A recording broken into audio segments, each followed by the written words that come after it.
pronoun reference that.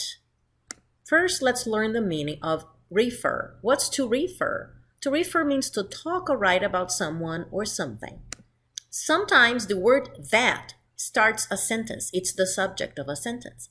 And it refers to someone or something that was said in the previous sentence. So let's take a look at these two sentences. Let's call them idea 1 and idea 2. The first sentence says, now there is no balance between birth or death. The idea 2 starts with the pronoun reference that causes higher population growth. What is that referring to? To the fact that there is no balance between birth and death. That is a pronoun that is referring to an idea that came in the sentence before. Let's take a look at a couple of examples.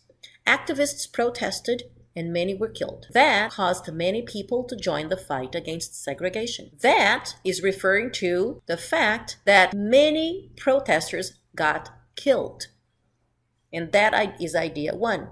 So that refers to that idea, and that's the subject of sentence 2. Caused, verb, many people to join the fight against segregation, complement. Now, let's take a look at example 2. Women could not vote in the past. That, subject of the second sentence, is a fact that many people don't know. What is a fact that many people don't know? Women could not vote in the past. That is referring to the idea or to the fact that women could not vote in the past.